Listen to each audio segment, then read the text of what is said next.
O sector pesqueiro de Portosín reuniuse con diferentes políticos para abordar problemas como os cupos irregulares do xurelo e a legalización da pesca accidental de atún rojo. Pídense solucións urxentes para garantir a viabilidade do sector galego. O sector pesqueiro de Portosín levou a cabo unha serie de reunións políticas de gran importancia para abordar os problemas que están a afectar aos armadores e pescadores da zona.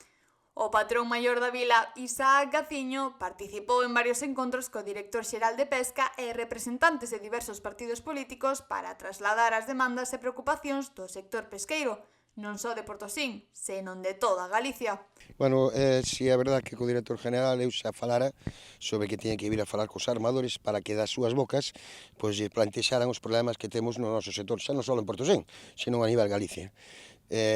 Xa adiantouse esa a súa reunión, que xa estaba prevista, non tínhamos fecha fijada, pero si sabe chamou anteriormente, posteriormente, Jorge Busadé, tamén para facer as mismas, recoller as demandas que teña o sector, e fíxose previamente unha con Jorge Busadé, dos mesmos armadores de Portosín. A continuación, este viernes pasado, pois veu o noso director general e máis o subdirector, que al cal se trasladou as mesmas demandas que se deu a Busadé.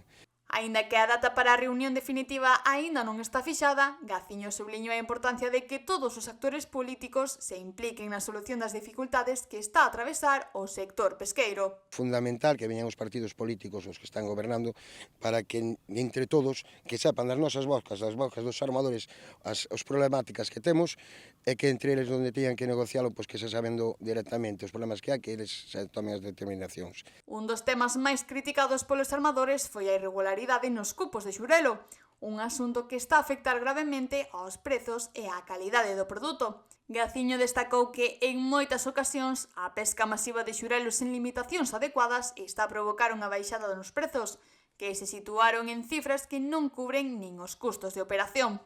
O que máis se trataron pois, foron os temas dos cupos da irregularidade que temos hoxe en día cos cupos do xurelo de que traen en Maxeva, que non é un cupo establecido polo Ministerio, do cal os barcos poden traer os xurelos que queiran. Facemos que a calidade do produto do xurelo que houve estas semanas pasadas, que foi disminuir o precio hasta 60-40 céntimos, donde un precio que tiña que estar estabilizado sobre 2 euros, xa que as pezas do xurelo eran de 2 pezas en kilo, e o precio era ridículo que se estaba vendendo. Eso foi unha das cousas que se máis se tratou, porque non é culpa do sector de que se traen esas cantidades masivas de peixe, sino de non ter unha lei específica de isto que podes descargar. Outra das propostas que Gaciño trasladou aos políticos foi a necesidade de que a pesca accidental de atún rojo sexa legalizada.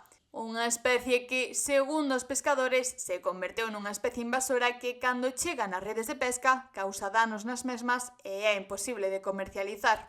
Tamén lle falamos sobre poder coller como pesca accidental o atún rojo, xa que hoxe en día estemos unha especie invasora e si veñen nas redes cando van coller as sardiñas, cando van a coller os xurelos, e eses peixes xa chegan a verdo mortos, hai que tiralos ao mar, xa van mortos, non se pode vender.